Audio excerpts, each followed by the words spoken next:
இன்னைக்கு இஷ்யூ வந்து judicial transfers பற்றி பார்ப்போம். என்ன பிரச்சனை அப்படின்னாக்க Delhi high court judge second level சீனியாரிட்டியில் இருக்க அவரோட வீட்டில் கிட்டத்தட்ட 100 கோடி ரூபா பணம் சொல்கிறாங்க. அவரோட யூஸ் பண்ணப்படாத, அதாவது அவரோட ஜட்ஜோட பங்களாவுக்குள்ள ஒரு மோட்டார் ரூம் மாதிரியான இடம் அது. அதில் 100 கோடி ரூபா கிட்டத்தட்ட இருக்கும். அது வந்து எரிஞ்சு கடந்திருக்கு. இது வந்து அது வந்து பப்ளிக்கு தெரிஞ்சு போனதுனால இது பெரிய இஷ்யூ ஆயிருக்கு. அவரு அந்த ஜட்ஜ் வந்து ஏற்கனவே அலகாபாத் ஹைகோர்ட்ல இருந்து டெல்லி ஹைகோர்ட்டுக்கு ட்ரான்ஸ்ஃபர் பண்ணப்பட்டவர். அலகாபாத்தில் ஹைகோர்ட்டில் இருக்கப்ப அவரோட சீனியாரிட்டி வந்து 9th பிளேஸில் இருந்திருக்கு. அவரோட டெல்லி ட்ரான்ஸ்ஃபருக்கு அப்புறம் அவரோட சீனியாரிட்டி டெல்லி ஹைகோர்ட்டில் செகண்ட் பிளேஸில் இருந்திருக்கு. அதாவது அடுத்த Delhi chief justice, Delhi high court chief justice யாருன்னாக்க இந்த வர்மா அவர்கள் வர்றதுக்கான சூழ்நிலை இருந்திருக்கு. இந்த நேரத்தில் தான் இவரோட அஃபீஷியல் ரெசிடென்ஸில் கோடிக்கணக்கான ரூபாய் பணங்கள் வந்து பாதி எரிஞ்சும் எரியாமலும் கடந்திருக்கு. இது வந்து ஒரு பெரிய இஷ்யூ வந்து கிளப்பியிருக்கு. ஜுடிஷியரியில் கரப்ஷன் இருக்கா, இந்த மாதிரியான முக்கியமான கேள்விகளை வந்து எழுப்பியிருக்கு. ஸோ இது நம்ம எக்ஸாமுக்கு ரெலவெண்ட்டாக ஜுடிஷியல் ட்ரான்ஸ்ஃபர்ஸ் எப்படி நடக்குது, எப்படி நடந்திருக்கு, அதில் என்னென்ன ப்ரொசீஜர்ஸ் இன்வால்வ் ஆயிருக்கு அப்படின்றத பார்ப்போம். ஒரு ஜட்ஜை வந்து ஒரு கோர்ட்லேருந்து இன்னொரு கோர்ட்டுக்கு ட்ரான்ஸ்ஃபர் பண்ணுறத ஜுடிஷியல் ட்ரான்ஸ்ஃபர்ஸ் அப்படின்னு சொல்லலாம்.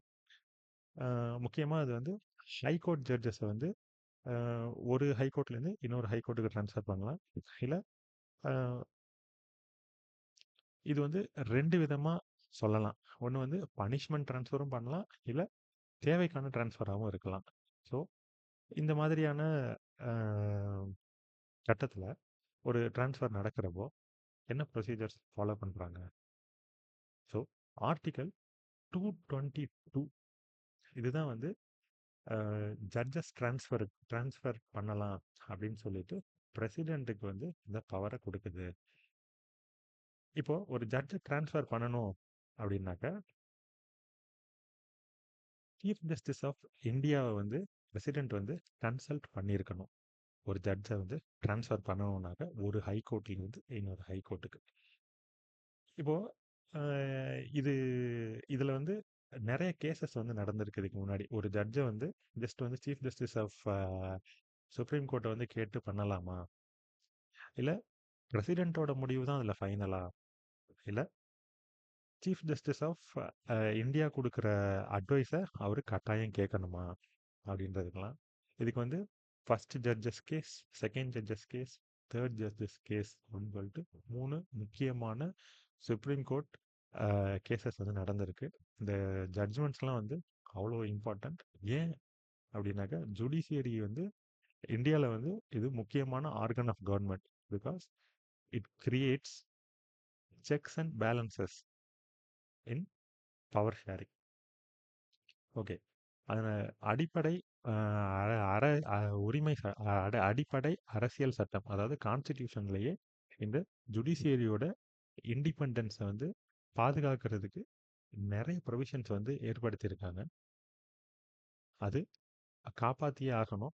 அதன் அடிப்படையில் இந்த ஜட்ஜஸ் கேசஸ் வந்து நடந்திருக்கு.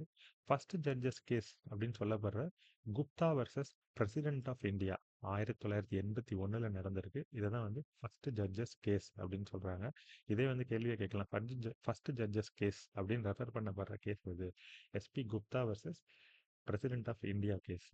ஏன்னா இப்போ ஜட்ஜ் ட்ரான்ஸ்ஃபரில் தான் பெரிய இஷ்யூ வந்துருக்கு. So it forms an important current affairs at இன்னும் எக்ஸாம் பாயிண்ட் ஆஃப் வியூ. இதில் வந்து consultation of chief justice of India வந்து நாட் நெசசிட்டேட் கன்கரன்ஸ். அது வந்து தேவையில்லை, எக்ஸிக்யூட்டிவ் பிரைமசி தான். அதாவது பிரசிடென்ட் முடிவு பண்ணுறதே ஓகே தான், இது சீஃப் ஜஸ்டிஸ் ஆஃப் இந்தியா அவருடைய கருத்தை வந்து கண்டிப்பாக ஃபாலோ பண்ணுறணும்னு அவசியம் இல்லை அப்படின்னு சொல்லிட்டு SP Gupta versus president of India கேசஸில், அதாவது ஃபர்ஸ்ட் ஜட்ஜஸ் கேஸில் வந்து சொல்லியிருக்காங்க. ஸோ இங்கே ஆர்கன் ஆஃப் கவர்மெண்ட் எது எக்ஸிக்யூட்டிவ்க்கு பிரைமசி வந்து கிடைச்சிருக்கு ஒவ்வொரு ஜுடிஷியரி. இது வந்து ஜுடிஷியல் இண்டிபெண்டன்ஸை வந்து அண்டர்மைன் பண்ணுற மாதிரி இருக்கு. இது வந்து இந்திரா காந்தி காலத்தில் 1981 நடந்த கேஸ். தென் அடுத்து வந்து 1993 supreme court advocates on record versus union of India case வந்து வருது. இதை வந்து செகண்ட் ஜட்ஜஸ் கேஸ் அப்படின்னு ரெஃபர் பண்ணுறாங்க. இந்த கேஸில் தான் கோர்ட் வந்து கொலிஜியம் சிஸ்டம் வந்து இன்ட்ரடியூஸ் பண்ணுறாங்க. செகண்ட் ஜட்ஜஸ் கேஸில் தான் கொலிஜியம் சிஸ்டம் வந்து நடைமுறைப்படுத்தப்படுது, நிறுவனமயமாக்கப்படுத்தப்படுது. இப்போ இந்த கேஸில் வந்து பிரசிடென்ட்டுக்கும் சீஃப் ஜஸ்டிஸ் ஆஃப் இந்தியா இவங்க ரெண்டு பேர்த்துக்கும் டிஸ்அக்ரிமெண்ட் இருந்துச்சுன்னா சீஃப் ஜஸ்டிஸ் ஆஃப் இந்தியாவுடைய ஒப்பீனியன் தான் வந்து இங்கே வந்து ப்ரிவைல் ஆகும். அதாவது பிரசிடென்ட் வந்து கண்டிப்பாக சீஃப் ஜஸ்டிஸ் ஆஃப் இந்தியாவோட ஒப்பீனியனை கேட்டே ஆகணும். இது மட்டும் இல்லாமல் சீஃப் ஜஸ்டிஸ் ஆஃப் இந்தியா அந்த ஒரு ஜட்ஜை வந்து ஒரு ஹைகோர்ட்ல இருந்து இன்னொரு ஹைகோர்ட்டுக்கு ட்ரான்ஸ்ஃபர் பண்ணுறாங்கல்ல, அந்த concerned high court chief justice of India அவருடைய அவருடைய ஒப்பீனியனை கேட்கணும். அது இல்லாமல் ரெலவெண்ட் சுப்ரீம் கோர்ட் ஜட்ஜஸ் அவங்க ஒப்பீனியனையும் கேட்கணும். At least one senior high court judge or any other individual whose views are considered to be significant இவங்களுடைய ஒப்பீனியன்லாம் கேட்கணும். இதில் வந்து பார் அசோசியேஷன் அவங்க இது முதற்கொண்டு உள்ளே கொண்டு வந்திருக்காங்க இந்த ஜட்ஜஸ் கேஸில். அதாவது சிஜேயோட ஒப்பீனியன் மட்டும் இல்லை, இந்த இடத்துல ஒரு டெமோக்ராட்டிக் ப்ராசஸ் மாதிரி ஜுடிஷியரிக்குள்ளேயே இருக்க வெர்டிகல்ஸில் ஒப்பீனியன் கேட்கணும் அப்படின்னு சொல்லி இந்த செகண்ட் ஜட்ஜஸ் கேஸில் வந்து கொண்டு வந்து சொல்லியிருக்காங்க. இதில் தான் வந்து கொலிஜியம் சிஸ்டம் ஃபஸ்ட்டு வருது செகண்ட் ஜட்ஜஸ் கேஸில் வந்து தான். அடுத்து தேர்ட் ஜட்ஜஸ் கேஸ். இப்போது ஒரு ஜட்ஜோட கன்சென்ட் வந்து ப்ரீரெக்வசைட் கிடையாது. அதாவது ஒரு ஜட்ஜை வந்து ட்ரான்ஸ்ஃபர் பண்ணுறாங்கன்னா அவர்கிட்ட கேட்டுட்டு தான் அவரை ட்ரான்ஸ்ஃபர் பண்ணணுமா? அப்படிலாம் கிடையாது. அது இல்லாமலே வந்து ட்ரான்ஸ்ஃபர் பண்ணலாம். இதில் என்ன அப்படின்னாக்க இந்த ட்ரான்ஸ்ஃபர் ரெக்கமெண்டேஷனை வந்து சீஃப் ஜஸ்டிஸ் ஆஃப் இந்தியா வந்து கொடுக்கணும். யாருக்கிட்ட கன்சல்ட் பண்ணினாக்க 4 சீனியர் மோஸ்ட் ஜட்ஜஸ் கிட்ட கன்சல்ட் பண்ணணும். அந்த கொலிஜியம் இப்போ என்ன ஆகுது அப்படின்னாக்க சீஃப் ஜஸ்டிஸ் ஆஃப் இந்தியா அவருடைய plus chief justice of India plus 4 senior most judges of supreme court இவங்களுக்குள்ள வந்து அந்த கலந்துரையாடல் இருக்கணும். அப்புறம் தான் வந்து அந்த ரெக்கமெண்டேஷன் கொடுக்கணும். இதில் என்ன ப்ராசஸ் இருக்குது, இந்த தேர்ட் ஜட்ஜஸ் கேஸில் என்ன ப்ராசஸை வந்து சொல்கிறாங்க அப்படின்னாக்க சுப்ரீம் கோர்ட் ஜட்ஜஸோடைய இன்புட்ஸ் வந்து வேணும். எங்கே அப்படின்னாக்க அந்த எந்த ஜட்ஜை வந்து ட்ரான்ஸ்ஃபர் பண்ண போகிறாங்களோ அந்த ஜட்ஜு வந்து ஒர்க் பண்ணியிருப்பார் இல்லையா ஒரு கோர்ட்டில், அந்த கோர்ட்லேயே வேலை செஞ்ச மற்ற அந்த கோர்ட்டில் வேலை செஞ்ச சுப்ரீம் கோர்ட் ஜட்ஜு வந்து இருப்பாங்க. அவங்கள்ட்ட ஒரு ஒப்பீனியன். அப்புறம் அந்த ஒப்பீனியனை கேட்டுக்கிட்டு தான் சிஜிஐ ப்ளஸ் 4 ஜட்ஜஸ் வந்து அவங்களுடைய ரெக்கமெண்டேஷன் வந்து கொடுக்கணும். இதான் வந்து கலுஜியம் ரெக்கமெண்டேஷன். இந்த ரெக்கமெண்டேஷன் வந்து பைண்டிங் ஆன் எக்ஸிக்யூட்டிவ். அதாவது இந்த ரெக்கமெண்டேஷனை வந்து லா மினிஸ்டர்கிட்ட கொடுப்பாங்க. லா மினிஸ்டர் ரிவ்யூ பண்ணி பிரைம் மினிஸ்டருக்கு அட்வைஸ் பண்ணுவார். அந்த அட்வைஸை வந்து பிரசிடென்ட்டுக்கு வந்து ஃபார்வர்ட் பண்ணுவாங்க. அந்த ஃபார்வர்ட் பண்ண ரெக்கமெண்டேஷன் தான் பிரசிடென்ட் வந்து அப்ரூவ் பண்ணுவார். ஒன்ஸ் அப்ரூவ் ஆயிருச்சுன்னா கெசட் நோட்டிஃபிகேஷனில் பப்ளிஷ் பண்ணுவாங்க. அந்த கன்சர்ன்ட் ஜட்ஜ் வந்து புது கோர்ட்டில் வந்து பதவியை எடுக்கணும். அதாவது he is getting transferred, he got transferred from one high court to another high court. இதுதான் வந்து ப்ரொசீஜர். இங்கே என்ன இஷ்யூ அப்படின்னாக்க இந்த ஜுடிஷியல் ட்ரான்ஸ்ஃபர்ஸ் இருக்கட்டும், ப்ரொமோஷனில் இருக்கட்டும், இந்த மாதிரியான விஷயங்களில் வந்து டிரான்ஸ்பரன்சி இல்லை, வெளிப்படைத்தன்மை இல்லை அப்படின்னு சொல்லிட்டு இப்போன்னு இல்லை, நம்ம ஸ்டார்டிங்கில் இருந்து சின்ன சின்னதாக இருந்தது. இது வந்து இந்த ஜட்ஜஸ் கேசஸ் நடந்து அதுக்கப்புறம் வந்து 2014 ஒரு பெரிய பூகம்பமானே சொல்லலாம். ஏன் அப்படின்னாக்க, எக்ஸிக்யூட்டிவ் அவங்க தரப்புல வந்து லெஜிஸ்லேச்சர் பிளஸ் எக்ஸிக்யூட்டிவ் ஒரு act, national judicial appointment commission act அப்படின்னு சொல்லிட்டு கான்ஸ்டிடியூஷனை திருத்தி ஒரு ஆக்ட் கொண்டு வராங்க.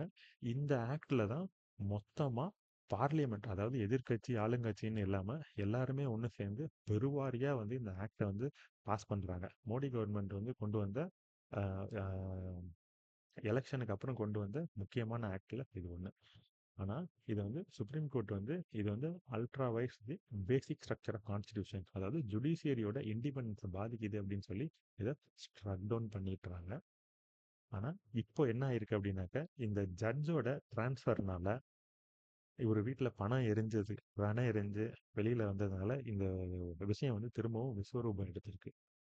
Geneva based international commission of jurist அவங்க வந்து இந்திய நீதித்துறை வந்து இந்திய இண்டிபெண்டன்ஸ் மேலே ஒரு பெரிய சந்தேகத்தை வந்து கிளப்பியிருக்காங்க. ஸோ இது வந்து இன்டர்நேஷ்னல் லெவல்லையும் கவனிக்கப்பட்டிருக்கு. ஸோ அதனால திரும்பவும் இந்த NJAC national judicial appointment commission தேவையா, வேணும் அப்படின்னு சொல்லிட்டு எக்ஸிக்யூட்டிவ் அண்ட் லெஜிஸ்லேச்சர் சைடில் அதர் ஆர்கன்ஸ் ஆஃப் கவர்மெண்ட் இவங்க சைடில் வந்து வேணும்னு சொல்கிறாங்க. ஜுடிஷியரி வந்து அதை வந்து எப்படி கையாள போகிறாங்க அப்படின்றது தான் எங்கள் இஷ்யூ. இப்போது இந்த நேஷனல் ஜுடிஷியல் அப்பாயின்மெண்ட் கமிஷன் இதை பற்றி கொஞ்சம் பார்ப்போம். இதில் என்ன அப்படின்னாக்கா, பார்லிமெண்ட் வந்து 99வது இதை அடி சட்ட சீர்திருத்தமாக இதை கொண்டு வராங்க 2014. இதன்படி நேஷனல் ஜுடிஷியல் அப்பாயின்மெண்ட் கமிஷன் அப்படின்னு சொல்லிட்டு ஒன்று உருவாக்கப்படும். இது வந்து கொலிஜியம் சிஸ்டம் வந்து ரீப்ளேஸ் பண்ணிட்டு இந்த அமைப்பு நேஷனல் ஜுடிஷியல் அப்பாயின்மெண்ட் கமிஷன் வரும். இது எதுக்காக அப்படின்னாக்கா, supreme court and high court ஜட்ஜஸை அப்பாயின்ட் பண்ணுறதுக்காக. இதில் யாரெல்லாம் வந்து இருப்பா அப்படின்னாக்கா, இதோட சேர்மேனாக சீஃப் ஜஸ்டிஸ் ஆஃப் இந்தியா இருப்பார். அவரோட சேர்த்து 2 senior most supreme court judges இருப்பாங்க. இது வந்து 1+2 ஜுடிஷியரியிலேருந்து. அடுத்தது யூனியன் லா மினிஸ்டர் எக்ஸிக்யூட்டிவ் சைட்லேருந்து இருப்பாங்க. அப்புறம் 2 eminent civil society members. Civil society மெம்பர்னா பொதுமக்கள்ல இருந்து 2 பேரை வந்து உள்ள கொண்டு வருவாங்க. இந்த 2 பேரை யார் நாமினேட் பண்ணுவா அப்படின்னு பார்த்தோம் அப்படின்னாக்கா, ஒருத்தரை வந்து ஒரு சிவில் சொசைட்டி மெம்பரை வந்து chief justice of India, prime minister, leader of opposition இவங்கெல்லாம் தேர்ந்தெடுத்து இது வந்து இந்த நாமினேஷன் பேனல் வந்து தேர்ந்தெடுத்து அவங்கள உள்ள கொண்டு வருவாங்க. இதே மாதிரி இன்னொருத்தரை அவங்க எங்கேருந்து இருக்கணும் அப்படின்னாக்க, ஷெட்யூல்டு காஸ்ட், ஷெட்யூல்டு ட்ரைப், இல்லை ஓபிசி, இல்லை அது அவங்க வந்து ஒரு விமனாக கண்டிப்பாக இருக்கணும். இந்த மாதிரியான செட்டப்பில் வந்து அந்த 2 மெம்பரையும் உள்ளே கொண்டு வருவாங்க. ஸோ இந்த மாதிரி கட்டமைப்பில் தான் அந்த நேஷனல் ஜுடிஷியல் அப்பாயின்மெண்ட் கமிஷன் வந்து உருவாக்கப்பட்டிருக்கும்.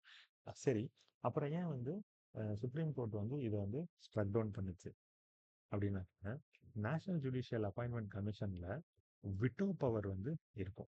அதாவது 2 மெம்பர் வந்து இப்போ இந்த என்ஜேஏசியோட ரெக்கமெண்டேஷனை ஒரு ஜட்ஜ் அப்பாயின்மெண்ட்லையோ ட்ரான்ஸ்ஃபர்லையோ விட்டோ பண்ணுறாங்க, ஸ்டாப் பண்ணுறாங்க அப்படின்னாக்க, அது அது வந்து ஃபுல்லாகவே அந்த ஜட்ஜ் அப்பாயின்மெண்ட்டோ ட்ரான்ஸ்ஃபரோ ஸ்டாப் ஆகிடும். ஸோ இதில் என்ன பிரச்சனை அப்படின்னாக்க, அதில் வந்து லா மினிஸ்டர் எக்ஸிக்யூட்டிவோட மெம்பர் இருக்காரு வித் நான் ஜுடிஷியல் மெம்பர்ஸ். இவங்க 2 பேரையும் சேர்த்தா வந்து மொத்தம் 3 பேர் வராங்க. 2 பேர் இருந்தாலே விட்டோ பண்ண முடியும். ஸோ இப்போ லா மினிஸ்டரும் அல்லது இந்த நான் ஜுடிஷியல் மெம்பர்ஸ் இருக்காங்கல்ல, அவங்கள யாராச்சும் ஒருத்தர் இதுக்கு என்ஜேசி ஸ்டேட்மெண்ட்டுக்கு அகெயின்ஸ்டாக ஓட் பண்ணிட்டாலோ விட்டோ பண்ணிட்டாலோ இந்த ப்ராசஸே வந்து நின்று போயிடும். ஸோ இது வந்து ஜுடிஷியல் இண்டிபெண்டன்ஸை பாதிக்குது. அதனால கொலிஜியம் சிஸ்டமே நல்லா தான் இயங்கிக்கிட்டு இருக்கு அப்படின்னு சொல்லிட்டு 2014 இந்த என்ஜேஏசி ஜட்ஜ்மெண்ட் வந்து, அதாவது இது வந்து 4th ஜட்ஜஸ் கேஸ் அப்படின்னு சொல்கிறாங்க. சுப்ரீம் கோர்ட் வந்து இந்த NJAC national judicial appointment commission constitutional amendment act 2014 வந்து ஸ்ட்ரக் டவுன் பண்ணிட்டாங்க. மீண்டும் இதே மாதிரி அடுத்த இஷ்யூவில் சந்திப்போம். நன்றி.